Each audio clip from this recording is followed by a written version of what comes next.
ہمارے چینل کو سبسکرائب کریں اور بیل آئیکن کے بٹن کو دبائیں۔ قد مبارک، نہ بہت لمبے نہ پستہ قد، بلکہ درمیانہ اور معتدل قد مبارک تھا، بلکہ متوسط قد والے سے کسی قدر طویل تھا۔ البتہ آپ کا معجزہ تھا کہ مجمع میں سب سے لمبے معلوم ہوتے تھے۔ سر مبارک اور بدن مبارک، سر مبارک تناسب کے ساتھ بڑا تھا اور بدن مبارک پر سینہ سے ناف تک بالوں کی ایک لکیر تھی۔ اس لکیر کے علاوہ دونوں چھاتیاں اور پیٹ بالوں سے خالی تھا، البتہ دونوں بازو، کندھوں اور سینہ کے بالائی حصہ پر بال تھے۔ بدن مبارک ٹھوس تھا، لٹکا ہوا جسم نہ تھا۔ بدن کے اعضاء خوبصورت اور نورانی تھے۔ آپ کا رنگ نہایت چمکدار اور کھلتا ہوا تھا۔ چہرہ مبارک بالکل گول نہ تھا، بلکہ تھوڑی سی گولائی تھی۔ چہرہ مبارک 14ویں کے چاند کی طرح چمکتا تھا۔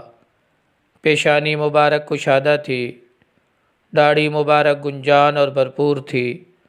دہن مبارک اعتدال کے ساتھ فراخ تھا۔ یہ فصیح و بلیغ فرد کی نشانی ہے۔ آنکھ سیاہ تر، پلکیں دراز، آنکھوں کا شگاف تناسب کے ساتھ زیادہ تھا۔ سرخ داڑھیاں بھی تھیں۔ جب کسی بات فرماتے تو بقدر ضرورت دیکھتے اور حیا کی وجہ سے آنکھیں نیچی فرما لیتے۔ بال مبارک کس قدر بل کھائے ہوئے تھے۔ اگر بالوں میں اتفاقاً مانگ نکل آتی تو مانگ رہنے دیتے، ورنہ چھوڑ دیتے، اور اگر نکالتے تو درمیان سے نکالتے۔ بھویں گھنی لیکن باریک تھیں اور بالکل ملی ہوئی بھی نہ تھیں۔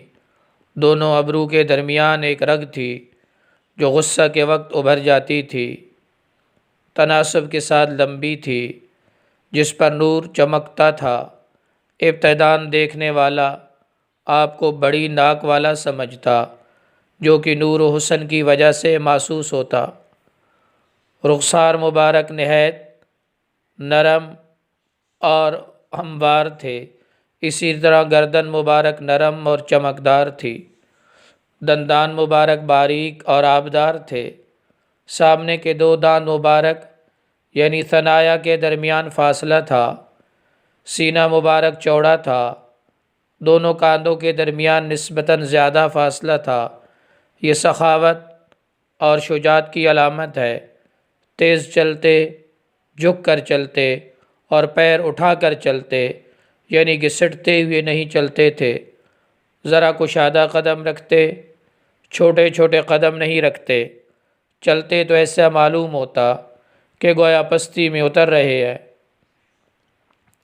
ہاتھ مبارک اور پاؤں مبارک کشادہ اور گوشت سے بھری ہوئی، یہ قوت اور شجاعت کی علامت ہے۔ بازو مبارک بڑے اور ہتھیلیاں چوڑی تھیں۔ انگلیاں تناسب کے ساتھ بڑی تھیں۔ کلائیاں مبارک دراز تھیں۔ تلوے قدرے گہرے تھے۔ الغرض حلیہ مبارک میں ہر چیز کمال حسن کو پہنچی ہوئی تھی۔